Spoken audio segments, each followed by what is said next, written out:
สบายดีจ้าสบายดีพี่น้องพอดีแหละมึงหิวออกงานมาแรงเฮ้ยคืออยู่ไหนเออใบเท่าไรนะหิวพอดีหิวต้องแต่งพอดีอะไรเลยนะพอดีได้ใช้โทรศัพท์ดี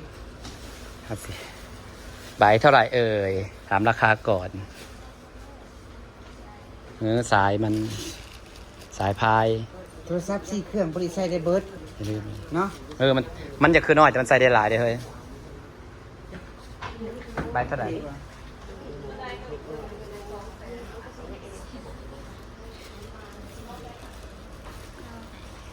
เดี๋ยวไปเพิ่นบังราคาเฮ้ยเท่าไรก็250,000พอซื้ออยู่ได้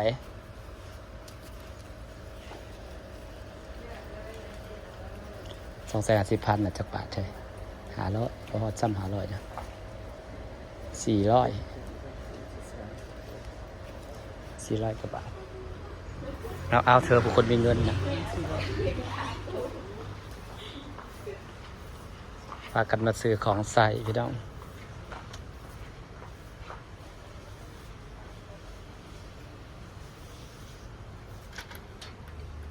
เพียรเจ้าชี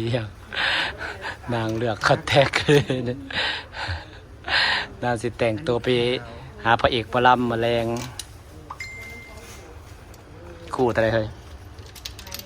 โมแพงเอาของใส่เทเดีย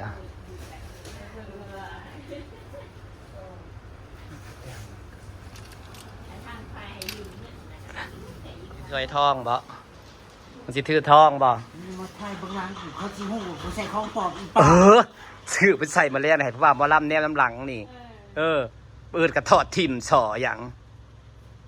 นี่เอาเส้นใหญ่ๆแล้วเฮ้ยเส้นใหญ่ๆลดน้อยกูจะตายฟรีปลอบเส้นใหญ่ๆรถใส่ออกงานส่ออย่างนี่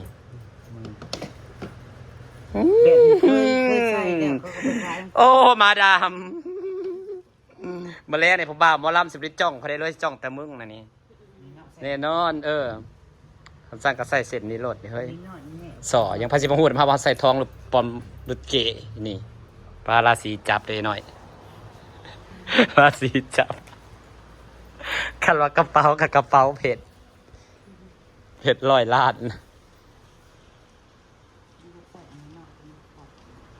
ใส่รถใส่เลนหัวพาดังมาถอยทองไปอวดพระบ่าวมาลำมาแรงมีทองอย่างน้อยก็มีทองใส่เว้ยเส้นบอลเลอร์เทอร์เลยจะได้มีราศีจับเขาจะพอคือแม่ยกในจักหน่อยแน่โยมมันจะบลอกบ้างตัวนี้แห้งโดนลูกบลอกประดำจำนำบ่ได้3 อัน200,000 3 อันไม่ใช่มันทองอย่างนี้อะไรนี่ล้มซื้อทองพี่น้องจะคู่กันจะใช้คู่มันใส่แต่ลายเสร็จแล้วมันงามเลย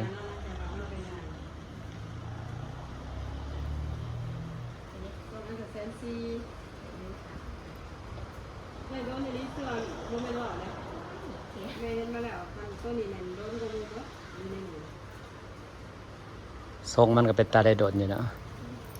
ไปมากก็เลยสิบเรนเฮ็ดอีปอบนี่พอสิค้าก็ไปหาซื้อเฮ็ดมาแกงแล้วสิได้เด้อได้แต่เครื่องได้กระเป๋าได้ทองได้ทองนี่ก็ได้เฮ็ดเยอะ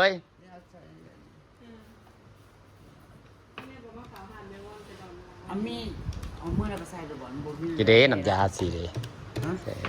อันเด้อันนี้ใส่นะบ่มีบ่อันนี้น้ำยาน้ำแซ่มันใส่เดียวหิเด้อันนี้เพิ่นมีขายเป็นตีเซ่นี่ไหนมึงเข้าใจกระถอดออกแล้วก็แซ่น้ำยานี่จังใส่น้อยแซ่แบบว่าค่อยแซ่ตามันก็แซ่บเลยคันบ่ใส่นะนั่นแหละจัดให้เพิ่นแน่เอาปูบ่เนี่ยใส่น้ำกันก็ได้แหละปัดเมื่อนี่ก็ใส่รถจ่ายเจมาเมาทองป้ามาแบบเดียวได้ทองเส้นมักใหญ่พี่น้องจ๋า มาแป๊บเดียวได้ทองเส้นบักใหญ่ เมืองกับมิลานนี่แหละขายทองถึงที่สุด ผู้ใดต้องการทองใส่ออกงานอย่าลืมมาร้านเมวอนนี่ แม่รู้ได้คำถึงบ้านแม่บอนบ่มีคำว่าขึ้นบ่มีคำว่าลงราคาเดิมตลอด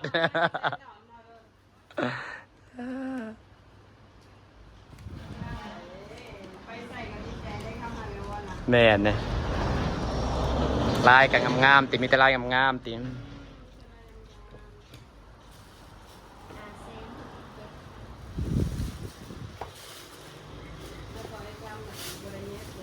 มาถอยคำตอนแรกว่าจะไปซื้อเห็ดมาแกงไปถอยคำก่อนเลย เป็นเลขออกมาบนเลย อาจซื้ออยู่ได้พอกันไปซื้อแล้วเกือบใส่แต่ถ้าก็ไปซื้อเห็ดมาแกงอยากกินแกงเห็ดว่ะ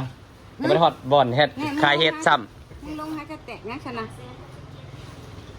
เขาบอก ำ ว่า ไปหาได้ มีแต่เฮ็ด มีแต่หน่อไม้บ่มีเห็ด คือน้ำเป๊ปซี่นี่ มาซื้อบ นในเมืองปากเข้ากันล่านี่แหละขายทองถึงทองถึงมาขาย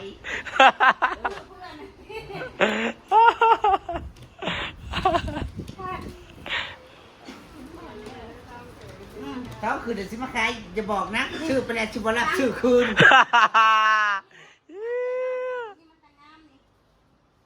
นี่มีแต่ลายงามๆของกันยังวะลายของข่อย มาถ่ายพี่ บนไปว่าเป็นของปลอม รถเป๊ปซี่นั่นหวานดีสีได้สีมันสีมีเห็ดให้ซื้ออยู่บ่เฮ้ยมาฮอดตลาดลาวสิเป็นหยังหรอกบ่ตลาดลาวกับพี่น้องสบายดีเด้อทุกคนนี่เนี่ยเป็นตะสื่ออยู่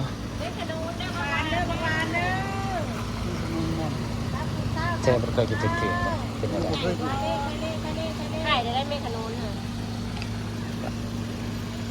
ย หวานป่าบ่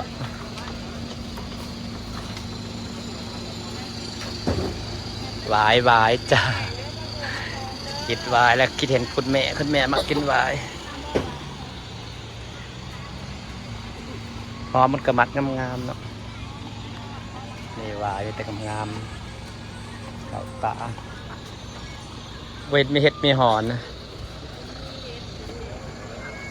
เห็ดปวกพันได้ออกมาแถวเดียวนะไม่ไหวแล้ว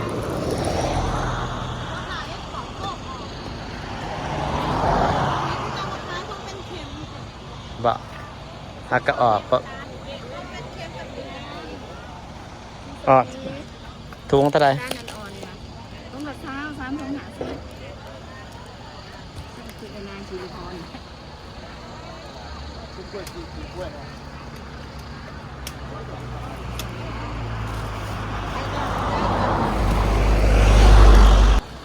มันบ่มีอีหยังเลยบ่มีฮอดเห็ดปวกเห็ดเปียกมันบ่ได้ออกเพิ่นว่าแฮวบ่มีฮอดเห็ดให้เบิ่งบ่มีฮอดเห็ด มีนะ เห็ดพันธุ์แซ่บเขาเจ้าก็บ่ได้ออกคือกันซะกันออกมันต้องมีเต็มหมดเลยเห็ดบดก็บ่มีเนาะเบิ่งหวังสาวสิมาหาเบิ่งเห็ดบด เจ้าก็แค่นี้แหละจะออกก่อน แน่น ตลาดที่ มันออกเขาเจ้ากับใครก็มาขายอยู่นี่แต่มาวันนี้ไม่มีอะไรเลย กินยังบ่เลยกินแต่แมงขนุนแมงขนุนตัวใหญ่เลยเหรอ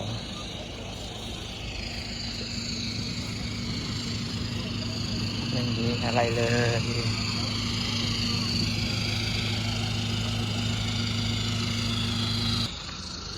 ปะมันจะคำ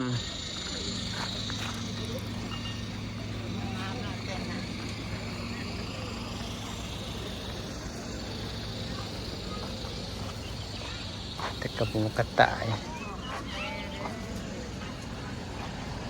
หรอ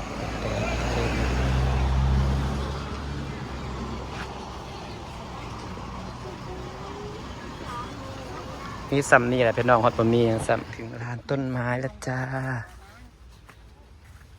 ถ้าอยากคิดก็เราอยากได้ต้นเองเลย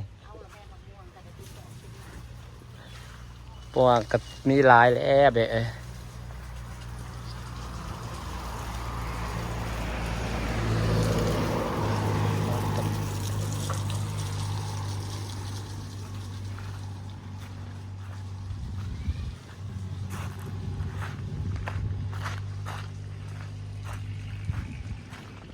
แล้วบนต้นฝั่งนี้มาดูฝั่งนี้ก่อน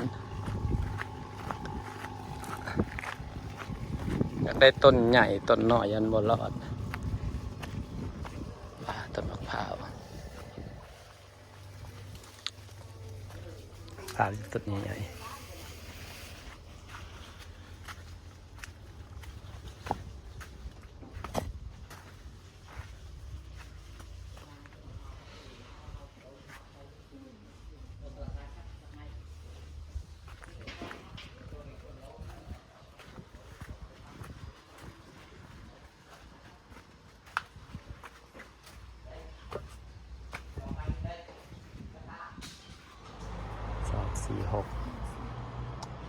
6 ถุงก็จะมาหลายเถื่อถือไปไวรถถุงละ25,000 กรีบตัวนี้ไปไกลๆสิเลยเงาเอา8 ถุงเดี๋ยวเอาไว้เดี๋ยวแล้วคอยบัตรค่ากลับพอจะรถมาจอดนี่รถจอดจะฝุ่น เมีย กับถุง น้ำบ่ไหลไฟดับบ่จ๊ะจะไปเห็นได้ไหมท่อมันอันนั้นติดกันอะไปทำไมเข้าไปเลยนะเดี๋ยวเขากางไว้นี่ด้วย โดยซื้อถุงกระดิ่งดำไม่ได้ตั้งใจมาซื้ออันนี้แหละพี่น้องกระเทือนได้มาแล้วก็ซื้อ8 ถุงไปไว้เลยไปไว้ซ้ำต้นไม้ไปขาย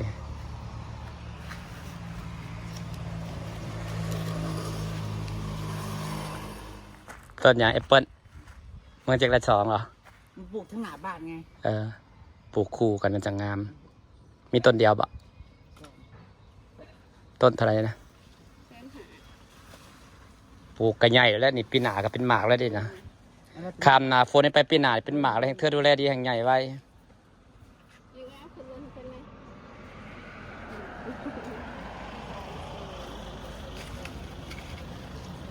เอาต้นมะไผ่ก็ เจ้าอันเจ้า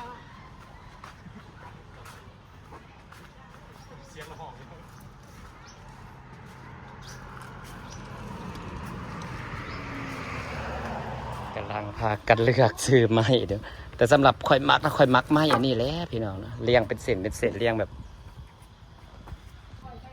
มันมีมิติกับแป้นไหนมันจะมีมิติกับแป้นนะกับปูทีมระยะห่างเลยนะเนาะอาศัยมันจิตกระขักมัดละ40,000หนึ่งพี่น้องมัดละ30-50 กว่าบาทเนี่ย มาตรงนี้จะสิ้น พวกมันได้ลายอยู่ได้หมัดหนึ่งนะกว่า10 หมัดพอดีขัวบ้างนะขัวหาเม็ดนี่เฮากับปูสั ไม้ครัวมั่วเอาไม้อันเป็นมัดนี่หรือเป็นแผ่นดีกว่าอันนี้เป็นเปลือกมันในไม้บ่เป็นเนื้อ แบบดีๆบ่ เป็นเนื้อแก่นมัน มาว่ามันสีดีบ่คันแนวนี้ครับว่าสำหรับเอื้อยหมักแนวนี้ก็นะ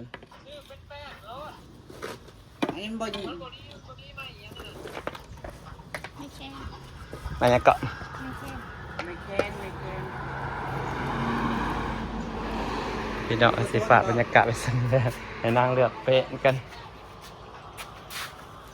นี่เด้มันก็งามได้